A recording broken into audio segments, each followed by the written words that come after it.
sujets-là. Oui, pour enfants bien évidemment, ouais. Petite BD, rigolote. Ok. Je suis grand fan de BD. Genre, c'est le type de livre que j'ai le plus lu parce que j'aime bien quand il y a de l'image, etc.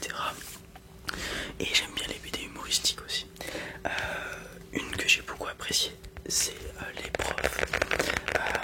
Je lisais ça beaucoup quand j'étais collège, lycée.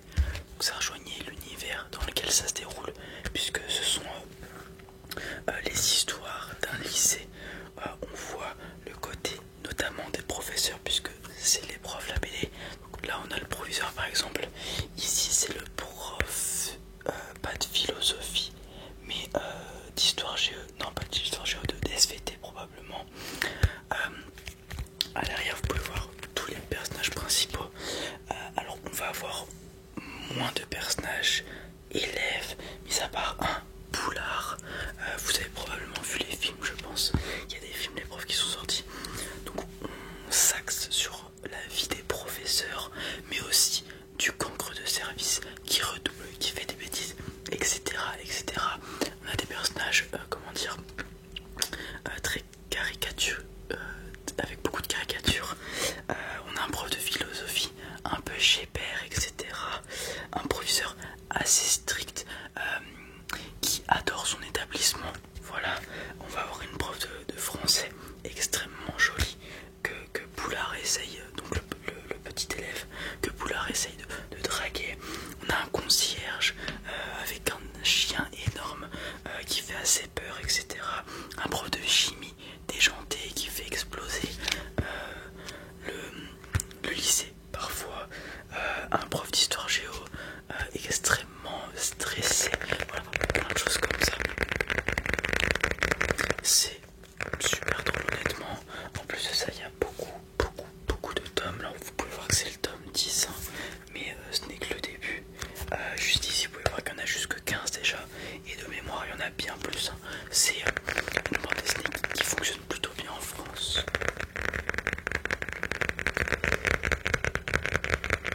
Ah, c'est pour un bleu petit. Ok. Ah, pour les enfants, je vais avoir autre chose. C'est vrai que là, il a quel âge ou elle a quel âge? Elle est en primaire. Ok, ouais, bon, non. Ça va moins lui parler, d'autant plus qu'on est vraiment du côté des professeurs. Par contre, pour les enfants, je vais avoir le classique Titeuf. Alors là, on est sur le tome 9, la loi du préau. On peut voir Titeuf qui tient son pantalon tel un grand. Titeuf, c'est un enfant en école primaire, voilà, qui vit une vie assez simple. Il y a des petites péripéties, des potes comme Hugo ou des choses comme ça qui sont avec lui. Il a la fille qui convoite, Nadia bien évidemment, qu'il galère à pécho tout simplement. Une professeure assez spéciale, vieille. Voilà, c'est quelque chose qui, de manière générale, ça fait rire les enfants. Voilà. Avec des dessins plus ou moins assez simples. Voilà. Des petites histoires qui sont drôles, qui se suivent. Donc je vous invite à probablement acheter les tomes précédents, etc. pour avoir un minimum d'histoire. Bon, les premiers tomes, je dois être franc avec vous, sont une patte esthétique bien différente. Des tomes à partir du 4-5, ça commence à changer de patte artistique. Mais voilà. Sinon, ça se prend comme ça. Et puis, vous pouvez continuer. Il y a des nouveaux personnages qui sont parfois introduits et tout. Donc, franchement, ça se suit. C'est cool. Des petites histoires drôles et tout pour les enfants, c'est super. Alors, je vais vous lire ce qu'il y a derrière, hein. C'est assez drôle. Avec Titeuf qui a son vocabulaire à lui, son langage à lui. Vous allez voir, vous évitez les pourris du zizi qui raquettent, échapper aux punitions du concierge, faire gaffe aux filles, refuser de partager son goûter avec Vomito, tenir le coup si Puduc est en sandales, fuir à la cantine si c'est le jour du gratin aux épinards, c'est sûr, c'est beau pour les minus, c'est la loi du préau. Voilà. Vous retrouvez son vocabulaire comme je l'ai dit, des personnages comme Vomito et Puduc tout simplement. Bon, vous l'aurez compris, hein, Vomito, et il vomit, voilà, c'est souvent, c'est un running gag autour de lui. Puduc, il pue, bien évidemment. Voilà, c'est des choses comme ça qui font rire les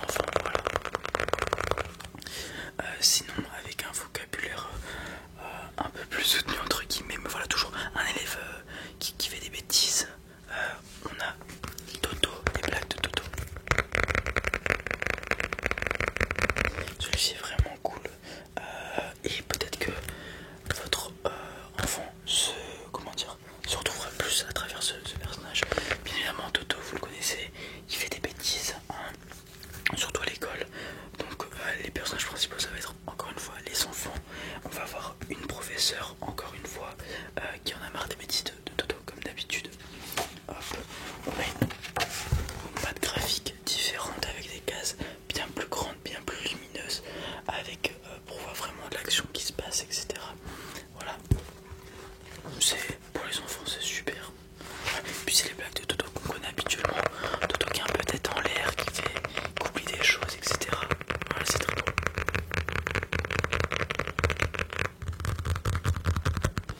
Par exemple, on a une petite blague à l'arrière. Tu aimes aller à l'école, Toto? Et là, Toto répond: oh oui, mais j'aime bien aussi en revenir.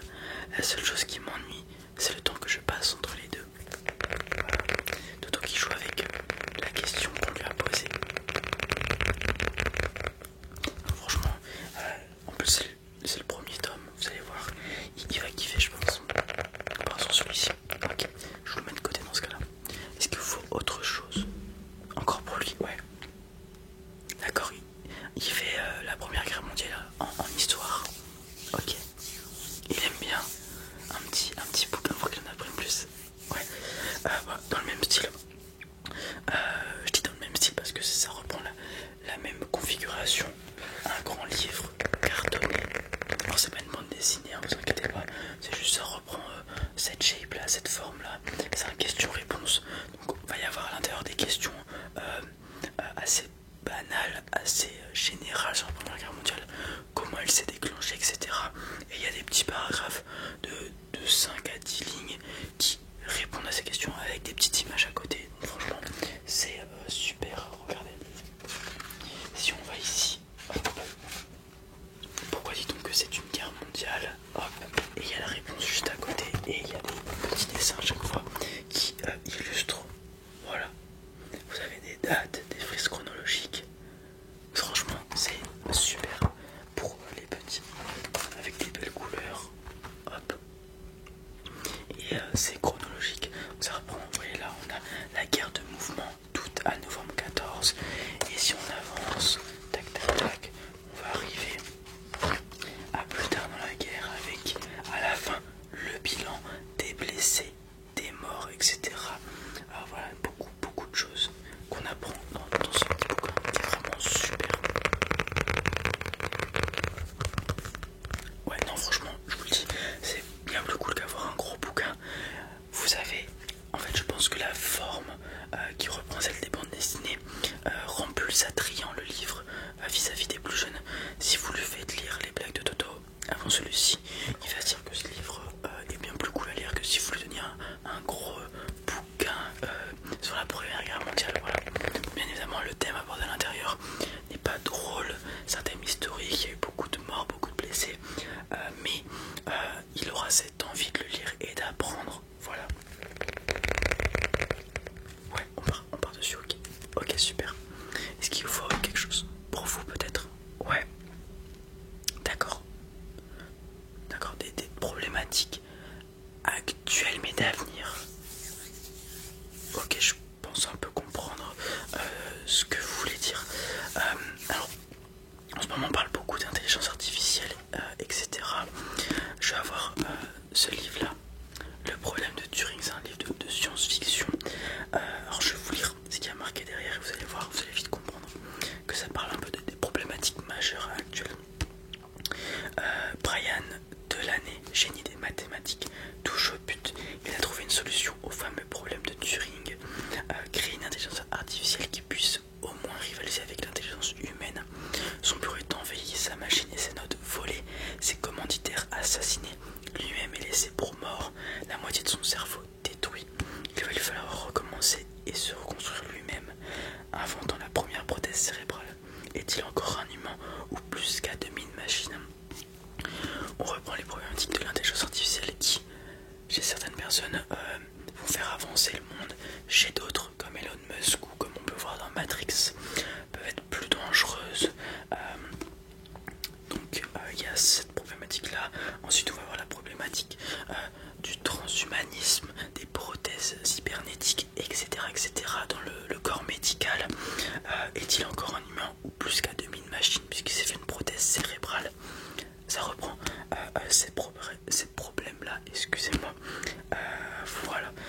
Sinon on va avoir un truc légèrement différent qui revient sur le corps médical, puisque vous savez il y a beaucoup de gens qui rêvent d'être immortels, des choses comme ça. Il y a, selon la science-fiction, selon la science, selon certaines hypothèses, plusieurs moyens d'y accéder. L'une d'entre elles, c'est donc de sauvegarder sa mémoire et de se retranscrire dans un corps artificiel ou un autre corps humain. Voilà, c'est purement hypothétique. C'est de la science-fiction. Je vais vous lire ça. Du coup, on a à la fois ce problème-là dont je viens de vous parler et une enquête, vous allez voir. Dans un avenir pas si lointain, la mort n'est plus définitive. Vous pouvez sauvegarder votre conscience et vos souvenirs et les réimplanter dans un nouveau corps. De fait, pour Takeshi Kovacs, mourir n'est plus qu'un incident de parcours. Il a déjà été tué plusieurs fois. C'était les risques du métier dans les corps diplomatiques, les troupes d'élite du protectorat des Nations Unies expédiées à travers la galaxie. Mais cette fois, on le ramène sur Terre pour mener l'enquête.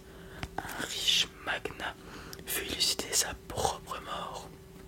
La police a conclu au suicide. Or, pourquoi se suicider quand on sauvegarde son esprit tous les jours, certain de revenir parmi les vivants? Vous l'aurez compris. Donc on a au début cette problématique de l'immortalité, des choses comme ça, et après on part sur un peu un roman policier d'enquête qui a toujours fonctionné dans le milieu du bouquin. C'est même le type de bouquin le plus vendu quasiment, avec une petite enquête sur la fin. Donc voilà, ça peut être intéressant. Le premier vous intéresse plus, pardon, excusez-moi. Et oui, il faut pas oublier le petit S à la fin, sinon ça n'a pas le même sens. On part sur ce bouquin-là. Alors, certes, il est un peu vieux au niveau de la date, si je dis pas de bêtises, mais c'est de la science-fiction. Voilà, on a les bases hypothétiques depuis des années, et voilà, ça reprend ce que vous m'avez demandé. Le problème de l'IA, c'est pas vraiment du transhumanisme, mais voilà, tous ces problèmes de s'injecter des trucs électroniques dans le corps, c'est un problème qu'on peut voir actuellement. Il y a des gens qui peuvent se mettre des puces au niveau de la main, etc., pour payer, etc. Enfin, il y a des trucs comme ça. Voilà, ça va parler de ça. On part sur ça aussi. Ok. Ouais. Non. Il n'y a pas besoin de payer cette bibliothèque. Heureusement pour nous, elle est financée par le village, la communauté de communes. Donc ça nous permet de voilà, si vous êtes habitant chez nous, il suffirait de les ramener, bien évidemment. Si vous les abîmez, une caution vous sera chargée, mais il suffit de les ramener, voilà, au plus vite. Voilà, de toute façon, on vous rappelle, si vous n'avez pas rendu le livre, vous pouvez les emprunter. Super, ouais, on est content, j'ai réussi